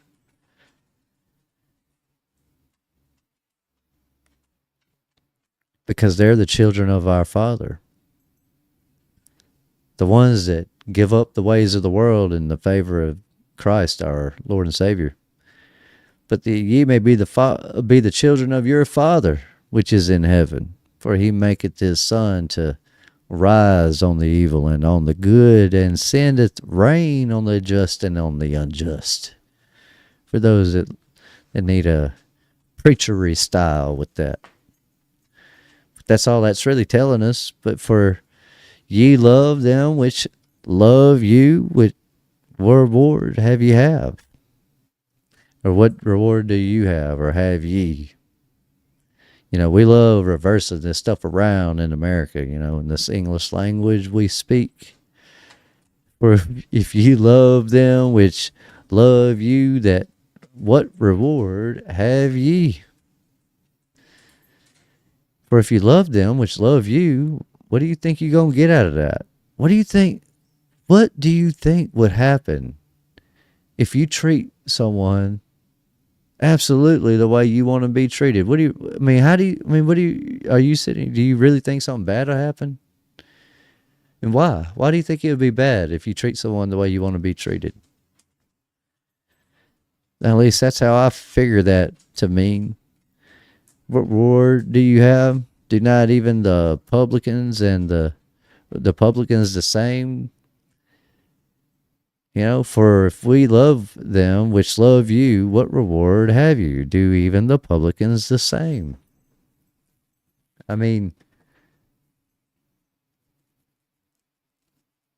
Look at Donald Trump. The world, as far as the West is concerned, they love him. At least a lot of people do. There's a lot of people who don't love him, but there's a large fair amount of people that don't love Donald Trump.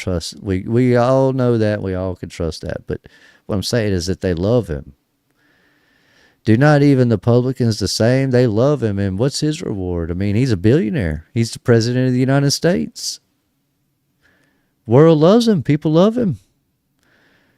So what's wrong with me loving Joyful One or me loving Chris T? What's wrong with me loving Miss Allison or David Jelsma? What's wrong with me loving you guys and showing you love and treating you the way I want to be treated? Especially if you're doing the same in return to me. We can all be billionaires and free from the system. We could all be happy and in peace and enjoying life together. We could all be blessed, so to speak.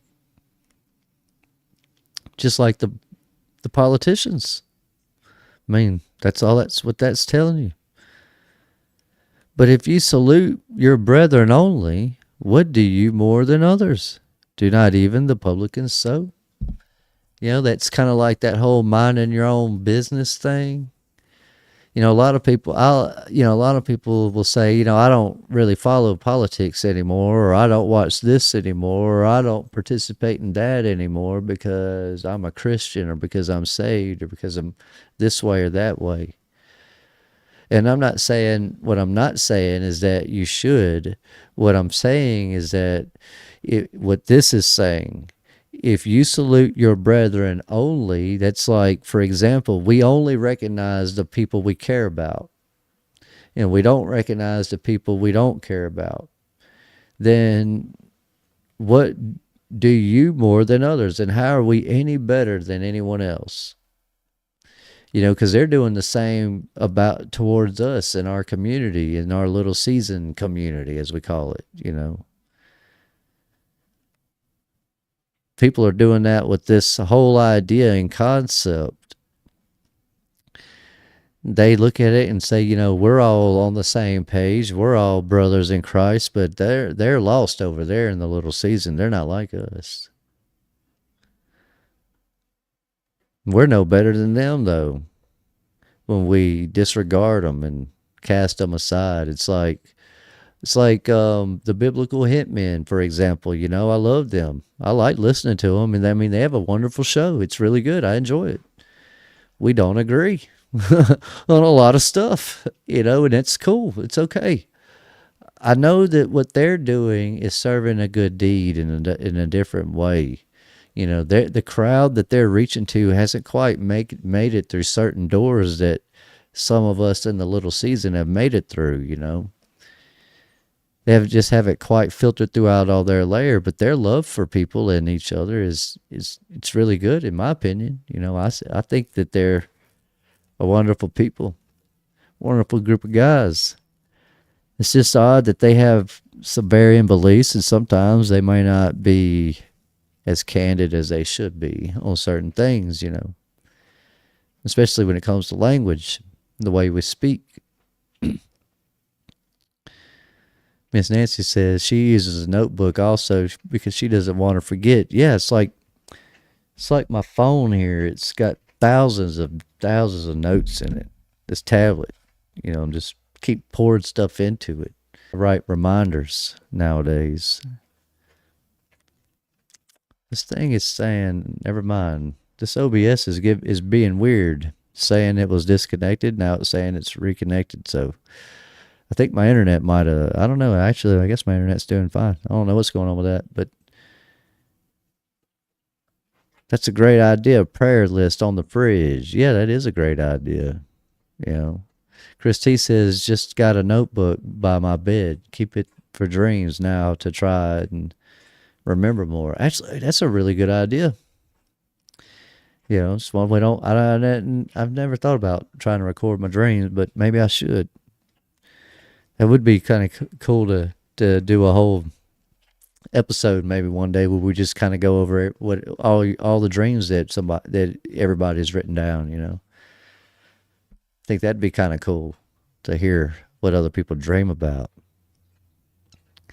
But that's all that's telling us there is that if you salute your brethren only, and what good are you? How are you any better than them? He says, but be ye therefore perfect, even as your Father, which is in heaven, is perfect. That's almost an impossible feat for us because we're so diluted with what we are as far as like what's right and wrong. It's hard for us to be perfect. A lot of people think they are being that way, but they're not. We're not. We're not going to be that way. But he's telling them to try to, not to try. He's telling them to be perfect. He's telling them that no matter what they do, they need to stick to the truth, stick to the word, stick to the plan, do what's right. Don't worry, everything's going to be all right, but it's going to get really bad. But he's not trying to scare these guys. He has just really met them. Like, not essentially like officially in that moment met them, but he's only known them a little while at this moment. So he's not trying to scare them with what he's about, what all the mess that's about to unfold within the next couple of years. He's given them a brief beginning, past, present, and future narrative of what to expect for the rest of their lives. This is what Matthew, this is Matthew chapter 5. What they're really trying to explain here.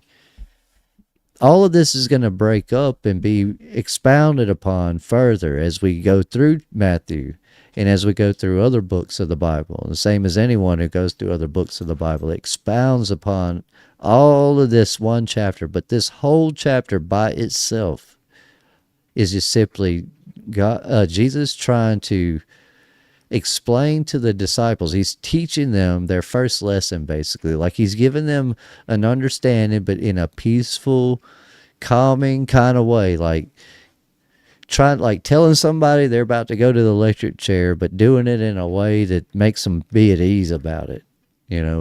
He's trying to kind of coach them along, guide them into this thing.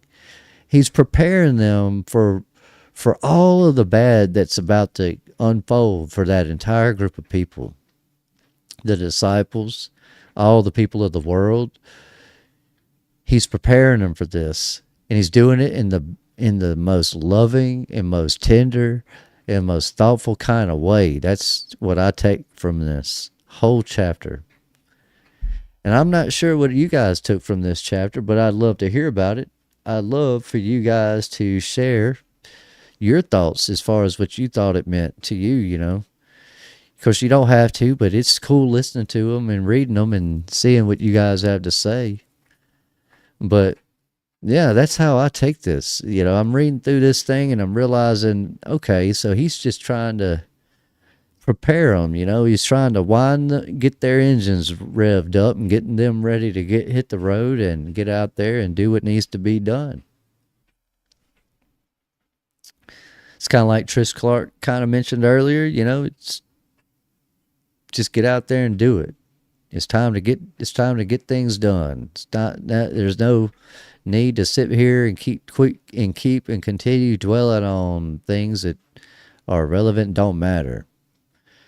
But no matter how bad it gets, don't worry. It's going to be okay.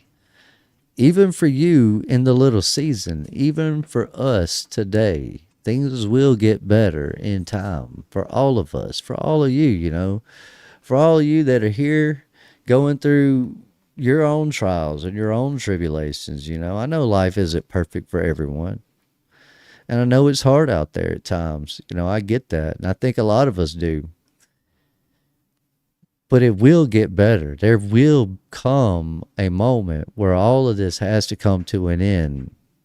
Time for us on this earth is finite. But time in the new world, in the new heaven, in the new earth, with our God and our Savior, our Judge, Jesus Christ, that's eternal. That goes on forever. That's infinite. There is no end to that time. But it's a tight rope we got to follow. We got to walk along to get to that other door that Jesus has spoken about.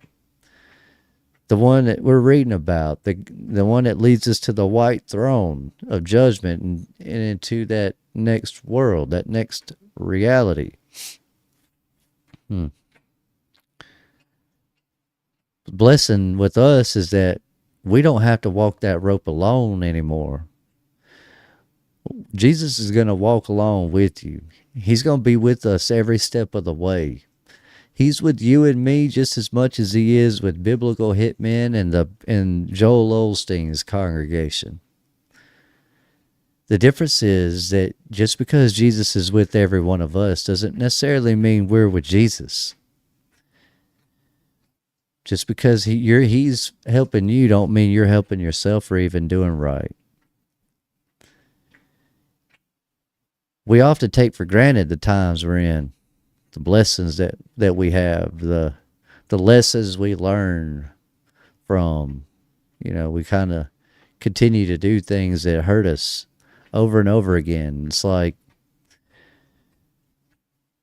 me smoking cigarettes, and I know y'all don't see me on camera doing that, and I don't try to do that to lie and deceive y'all.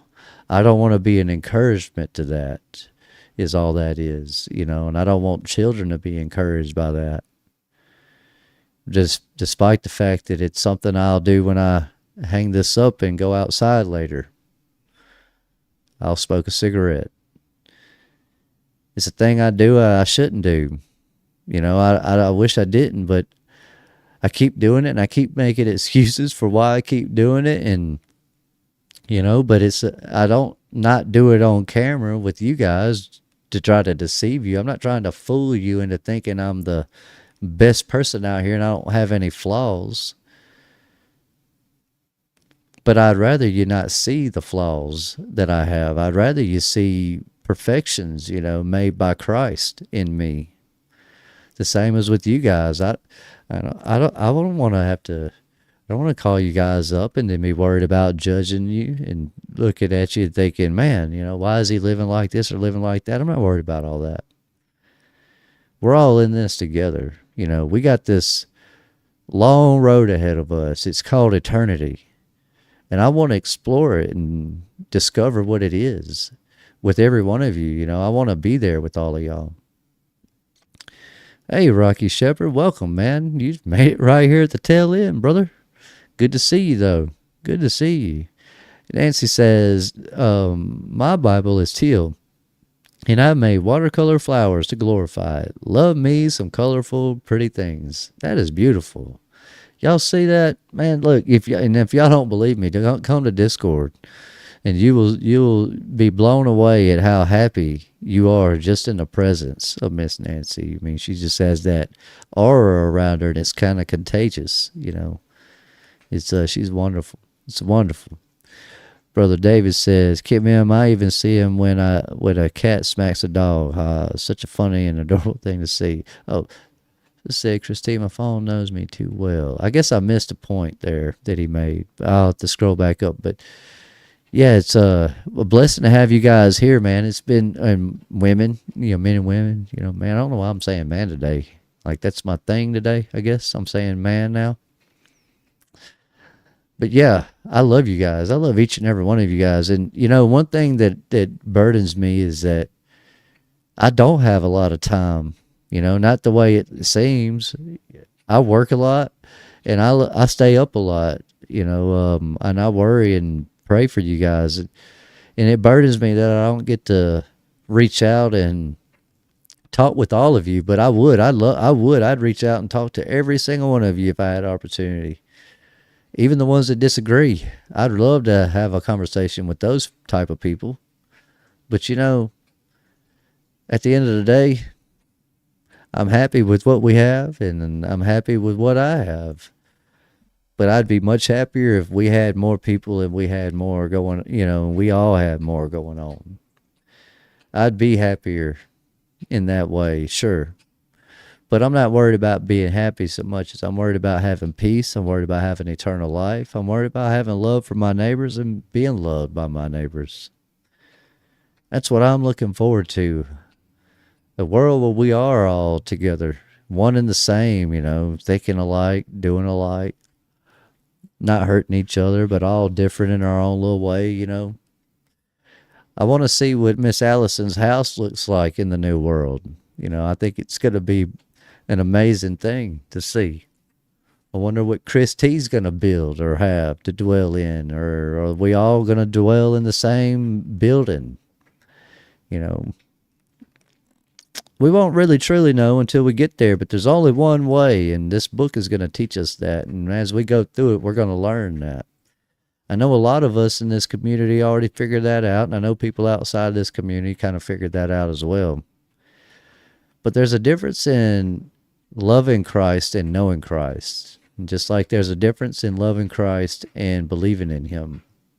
It doesn't say anything about having to love Christ, yet you know you should, because he is just as much a neighbor as anything. But he's our Lord and Savior. It tells us to believe in him, to trust in him, and that he is the truth, the life, and the way. And if you don't know him, it's going to be really difficult to understand that he's trying to help you cross that bridge between that wide open door and that pearly gate on the other end of this thing. New musical instruments in the new earth. Oh man, yeah, that would be awesome. That'd be really cool. I'd like to see new instruments. I'd love to see all kinds of new things. New things for the first time, things that no one else has ever seen. I think it's going to be a blessing. It's going to be wonderful, really. And to know that we're this close to it, it's almost unreal to really think about when you really sit down and dwell on it. But I'm glad I get to experience this time with you guys. I'm glad you guys have been here with me this evening. You guys are the best community on the planet. And I know I've said that 1,000 times, and I'll continue to say that until y'all prove me otherwise. I don't think y'all can do that, though. You may try to prove that y'all aren't worthy of that title, that claim by the Rev, to being the best of the best when it comes to the chat communities out there. But you'll fail. You'll fail because you can't prove you can't prove it wrong, because you guys I don't think you guys have it in you to just be awful anymore, At least a lot of you don't. There'll be some that are going to leave an awful comment just because I said that, though. There are some that'll do that, and I love them enemies just as much and just as well, It's an unconditional love for me that I have for everybody. But at the same time, there's people in this world I just don't like and just can't stand to be around. And just because I don't like somebody doesn't mean I don't love them. I have a love for everyone, but at the same time, it's some people, you people out here in the world make it so hard for me to love you sometimes. Y'all really do, especially the ones that I know don't deserve it. At least I think they don't deserve it, and there I go judging them. But yet, I know to stay away from those people and stay away from that stuff that leads me into those dark places, The world is beautiful and wonderful, amazing. And all we want to do at Truth Unfiltered is help people try to see this world in a different way, a different light. And I hope you guys enjoy my perspective and enjoy my rants when it comes to the scripture on these things. I debated on whether or not to break this up. I figured I could wrap it up in 2 hours, and it looks like we did exactly that. It's amazing, it really is. The God is wonderful how he works through me and helps me speak out and speak and talk on some of this stuff, But as I was explaining to one of my brothers earlier, it's funny that when I'm talking with someone, I can say the thing that needs to be said, but when I'm in the midst of dealing with things on my own, I can't say what needs to be said to myself. It just doesn't work, and I need one of you guys or somebody there to be there, to help me, to say what needs to be said, to help me through whatever it is I'm going through when I'm alone in things. And when I don't have you guys, that's where I have to rely on Christ and God. I sit here and pray, and God answers my prayer in that way. A lot of times he answers it through you guys, through the chat community, by the ones who come here and show me greetings and show me blessings and shower me with love and attention. It's amazing. We can create a better world. We don't have to fix what this world is. We don't need to fix it. We need to do away with the way things are and redo things in a different way. The issue is that there are people that are trying to do that in the world, and it's going to come across a bad way for a lot of people, and that's the part we need to be mindful of and worry about. Outside of that, there's really nothing else for us to worry about. Live, do right, treat the people around you the way that they deserve to be treated. Treat people with respect and humility. It's that simple. Love one another. Do unto others as you'd had them do unto you. The truth, the life, and the way. It's the simplest way. And if you're loving people that way, you don't have to worry about murder and it's other sin like that. Because you won't do all those things. It'll just be a natural thing to be good, to just love. And I want to tell you guys something and acknowledge something, that it's always been difficult for me to show love the way I do today. The way I do with you guys and talk with you guys and all of that. It used to be difficult for me to say I love you to a man, another man. That's a gay thing. But it's not. It's not a gay thing. But it was Brother John Fry that really helped me with that, and I don't even think he realized that, because we were sitting there talking on the phone one night, and he says, "Good night, brother. I love you." And I said, "Good night. I love you too," because it caught me off guard when he said it. But I was glad he said that, because I knew he meant it. But I know I felt the way I responded probably made him feel uneasy about that. And I never addressed that again, because I just tried to make it, I just tried to respond differently. And the next time it was, I love you too, brother. And then it became easier. The next time, I love you, brother. I love you, brother. I love you, brother.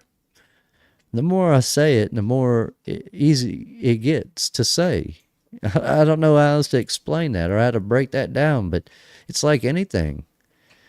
If you are depressed and you speak depressed and you talk depressed and you act depressed, well, you're going to stay depressed. But when you talk in love and speak in love, well, you start feeling love. You start becoming love. You start becoming light. A light unto the world. And that's what I get from you guys. Whenever y'all say, "I love you, Rev," I mean, it means the world to me. It's not a thing of like, "Yay, look at me. I'm the Rev. I'm popular. Everybody loves the Rev, But it's not that I don't want everybody to love me. I want everyone to love me, but I want to be able to love everybody too, It's not a competition. It's not a popularity contest. At the end of the day, we're all here for the same goal and reason. And that's to discover the truth, to seek out who God is and who our Father is, who Jesus is and who these people are and where they come from. And stop relying on these crazy, delusional, paid educators to tell us what's what. It's time to rely on God to guide us. And all I'm trying to show you is how God has led me. And I hope you guys understand that. Even the ones that don't agree with me, I hope y'all understand that, at least. I understand that this is just my perspective on things. I'm not the one who is going to tell you what's right and what's wrong. Only the words of this book can tell you that. And they come from our Savior, Jesus Christ. I believe that. Through these people, through that Spirit that they were led by, the Holy Spirit. Man, it's a blessing to have all of you guys be here with me this evening. You guys really are wonderful. And I don't mean to get all like mopey this way or that way. I'm not trying to be that way, but it's a combination of having a long day, being tired kinda, and also the way I talk. And that this stuff, I read this like a love letter almost, like to me. When I'm reading this, it just overwhelms me. But it's a fascinating thing because it didn't always have this effect on me. There was times in my life where I would read this and it didn't mean nothing because I didn't understand it. I didn't know what they were talking about. I'm just kind of just breezing on through it. But every single line, every verse, every word, every page of this book, it touches me because I know that I'm the last generation potentially and the most blessed one out of all of them. I'm the luckiest one, so to speak. And that's a good feeling to have, and if you don't have that, I pray for you that you find that. And hopefully this channel and the things we talk about on this channel will lead you to that. And I know I said channel, we're not channeling anything or anything like that, but it's just the platform we're using. And the reason I'm saying that is because one day we're going to bring other people on here to share what they have to say and and the way that they've come to all this and what it means to them. And so at Truth Unfiltered, we're aiming to try to expose the truth in a way that helps you see it through an unfiltered lens. That's all I want for everybody, to be able to see the things that I see and to see things differently than the way they were taught. That's all. I love you guys. You guys have been the best community on the planet and awesome to me. I mean, you guys really are great. Brother David says, these conversations don't work anywhere else. Such a special thing that's happening here, family. Yes, I agree. I agree. And if y'all don't know what he's talking about, Brother David has confessed in the Discord, or professed it, that, this very same thing. That other places, people aren't the way they are in Truth Unfiltered's chat and the Little Season chat community. And you can add Connor's chat to that. You could add JT's chat to that, Brian's chat to that, even leaving Babylon and Jason Jack and anyone like that maybe people disagree with. Even their chat is great. We're all little seasonists. We're all little seasonists. Just like seasoning. We just sprinkle in a little bit of love everywhere. It's really amazing. But I've learned a lot from even you guys, just like I said, I've learned how to love a little bit better, a little bit differently, and show that a little bit differently. And I no longer see that as a lack of masculinity or a thing to be ashamed of or embarrassed about. There's nothing wrong with having love for your neighbor and your brother and sister in Christ. You guys are the best y'all are the best. Hands down. I've said that a million times. I'll keep saying it, I guess. Like I said, until next time, you guys are the greatest. I love you guys. I will see y'all again here on Sunday. Potentially, I'm working on something that may or may not come through, but we'll see. But definitely we'll be back on Tuesday to finish, not to finish, but to continue with this Mathew Unfiltered series. So we'll be picking up with episode 6. What is today? I am saying it right. Yeah, so today's Thursday, so it'll be next Tuesday. So next Tuesday we will pick back up with episode 6 of Mathew Unfiltered. But on Sunday we'll try to continue with our Lines in the Sand little podcast that we're doing, where we are erasing that line of division between each of us throughout the community, where where we have guests on and whatnot. But we are going to have other people doing shows on Truth Unfiltered, and that is coming too. But I got to finish building some stuff to help make that work and come to life. But that said, we'll be back here on Tuesday. Love you guys. You guys are the greatest. I would love to stay and hang out with you, but I do need to get these dogs outside. They are about to lose it, I guess. But you guys are the best. Love you guys. Take care. God bless. And prayers up. They tried to silence the truth, but one voice rose. Not a pastor, not a prophet, just a man with a mic and a mission from God. From a backroom stream to a global call, the ref stood up while the giants fall. No stage, no fame, no bought applause, just fire in his bones and a holy cause. He saw the lies that the world believed, pulled back the curtain, made them grieve. Not with hate, with sharpened grace, he flipped the script right in their face. This is Truth Unfiltered, where the silence breaks, where the saints rise up and the whole earth shakes. Led by a voice who don't compromise, the ref speaks truth while the system dies. This is Truth Unfiltered, raw and real, sword of the spirit, unchained zeal. No soft sermons, no fake appeal, just truth that cuts and wounds that heal.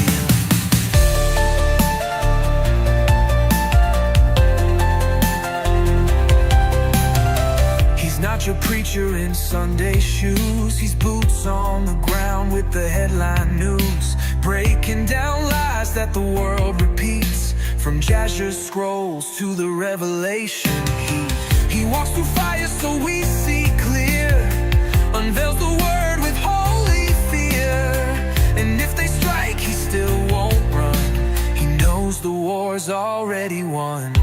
This is truth unfiltered, where the silence breaks, where the saints rise up and the whole earth shakes. Led by a voice who don't compromise. The rev speaks truth while the system dies. This is truth unfiltered, raw and real. Sword of the spirit, unchained seal. No soft sermons, no fake appeal. Just truth that cuts and wounds that heal.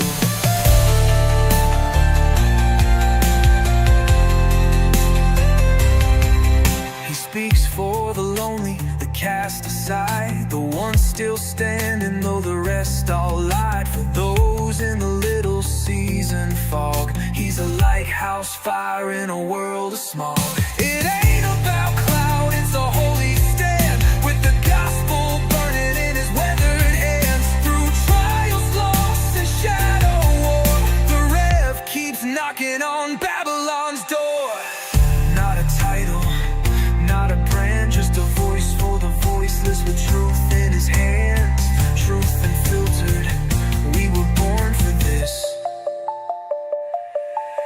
This is truth unfiltered, where the silence breaks, where the saints rise up and the whole earth shakes. Led by a voice who don't compromise. The rev speaks truth while the system dies. This is truth unfiltered, raw and real. Sword of the spirit, unchained seal. No soft sermons, no fake appeal. Just truth that cuts and wounds that heal.